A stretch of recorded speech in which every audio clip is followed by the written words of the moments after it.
Rhythm is something that exists in everything, but the rhythms of the hunt in particular are difficult to master without practice. Harder still, however, is to master the rhythms of life itself. In all things, there is back and forth, forward and backward, advance and retreat. When you choose to participate in these rhythms, willingly and wisely, you'll find not just mastery, but peace and happiness in all that you do. Allow me to explain.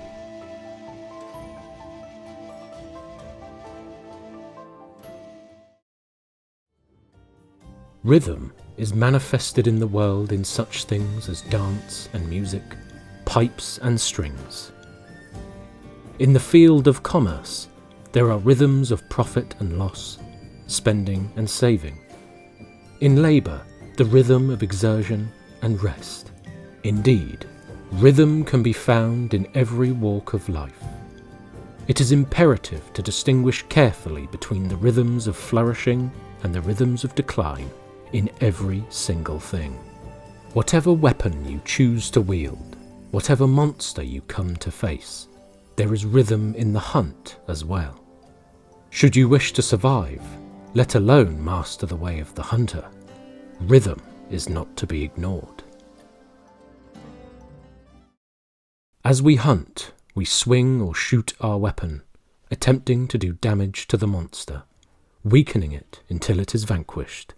Indeed, this in itself has its own rhythm, but the rhythms of the hunting arts are varied, and so attacking alone is not enough. Monsters fight back, and so we must defend.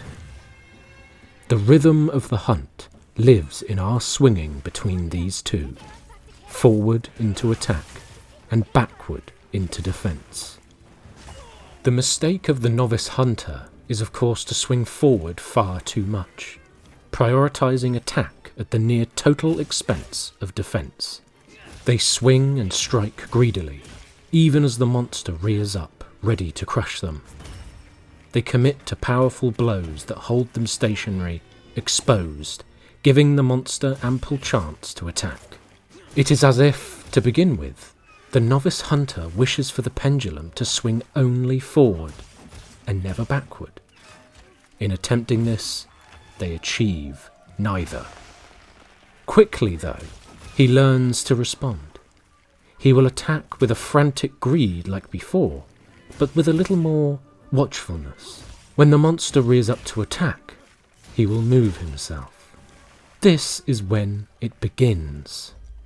Many attacks will still hit him, as even being ready to react, he often finds himself unable to move in time. But he is beginning to watch the monster, with some readiness to swing back. He has gained the faintest sense of the rhythm of the hunt, but he does not yet see with the eye that sees the unseen. At the next stage of the hunter's development, he does not simply react, but anticipates. Instead of only waiting for the visual cue, the hunter begins to feel the rhythm of battle, and thus moves himself before the attack has even begun. He has evaded the attack even before the monster has turned to face him. This is how I do, and must, use my sliding attack. It is too slow to use in reaction to the monster's aggression. I must sense the backswing approaching in the rhythm of the hunt and begin the slide before it has begun. And beyond this exists a deeper level still. When you are truly in tune with the rhythms of battle, sometimes the back and forth can fade away, and yet it is not gone.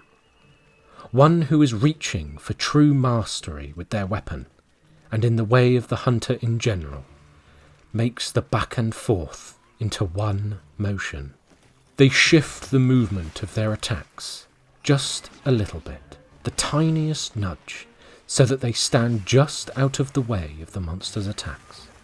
They continue to attack, swinging forward, even as they evade damage, swinging back, and so are able to attack the monster even as it tries to attack them. Imagine a hunter facing down the Rathian. He strikes at her face and decides to use an advancing strike to move to the side of her head. At that moment, the Rathian may shoot fireballs, but the hunter's simultaneous attack and defense continues the strikes against her while leaving him safe from harm. Though there are many levels beyond this, it is this final stage that marks the beginning of one's entering into the true way, when the forward and backward swings are no longer separate acts. They are two aspects of a single motion. For the master, the strike becomes the step. The evasion becomes the blow.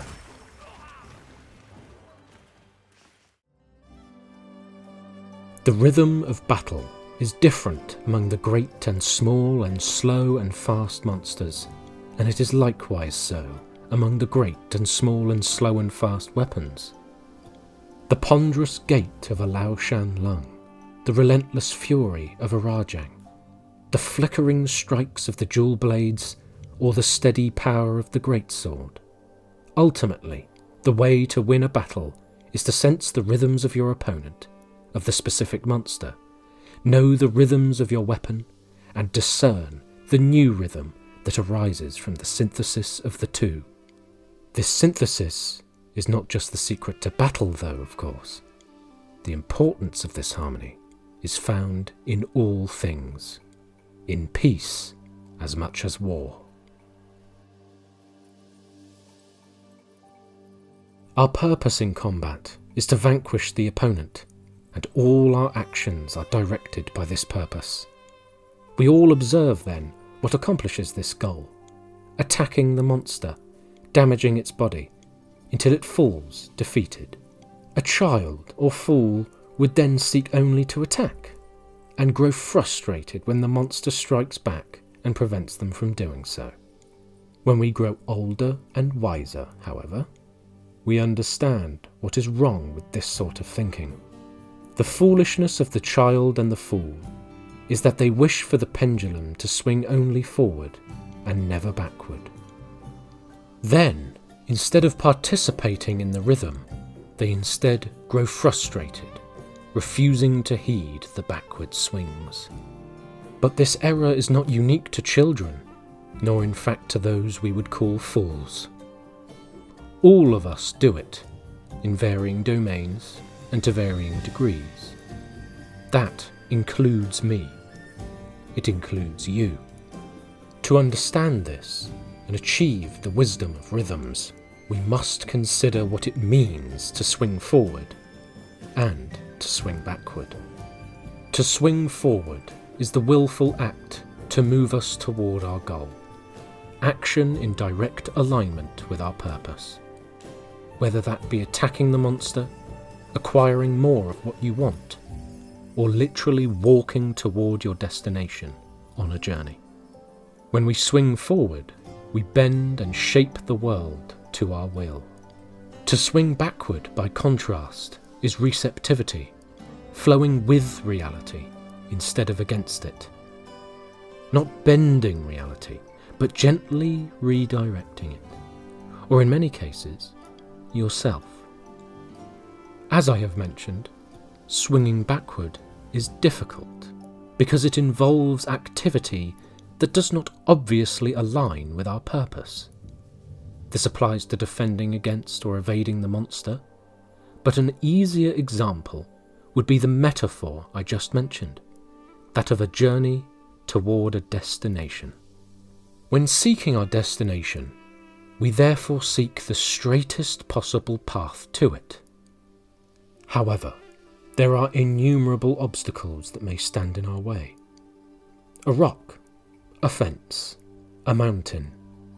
The fool cries, gnashes his teeth, stamps and shouts and complains that this obstacle stands in his way. He may begin speaking of giving up because he cannot move toward his destination. The wise one simply walks around. The fool would be confused by this idea, noting that by turning to walk around the obstacle, you must cease to move toward your destination. Strictly speaking, this is true. But the wise one knows that by moving in a direction other than toward the destination, even sometimes away from it, underlyingly, he is actually moving toward it in a deeper sense. This wisdom is ancient. The wise masters of past, present, and future all possess it, and all of us understand it to some extent, because it is simply inescapable. But none have spoken it more clearly than the wise emperor of the West, whose writings were, though he did not know it, dedicated first and foremost to the participation in this true harmonic rhythm of life. Our actions may be impeded, but there can be no impeding our intentions or our dispositions, because we can accommodate and adapt. The mind adapts and converts to its own purposes the obstacle to our acting. The impediment to action advances action. What stands in the way becomes the way. When we don't get what we want, in the way we expected or directly enough, we complain, or suppose it shall never be attained, or become rash and foolish in our frustration. We often find it hard to change these expectations, our approach, or ourselves.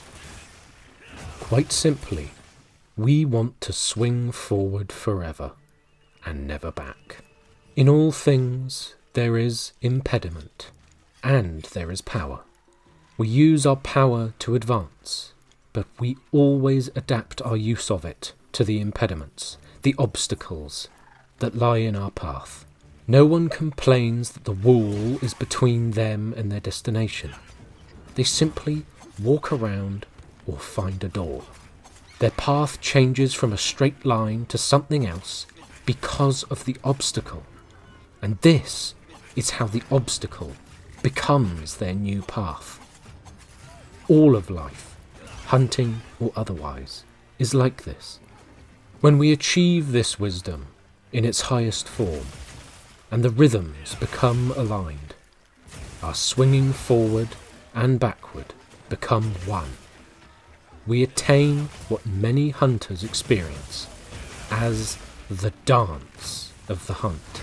This is what it feels like when you are in tune with the rhythms, striving forth to victory, but accepting the resistance of the monster.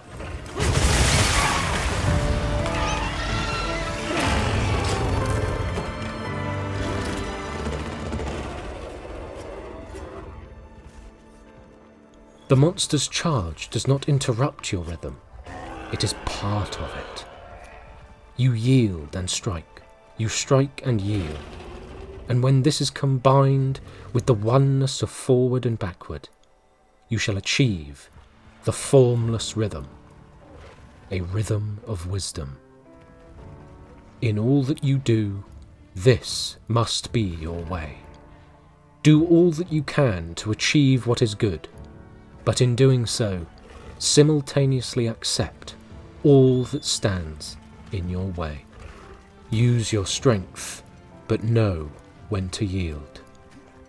The tree that bends survives the storm. The one that stands fast is snapped and broken in the gale.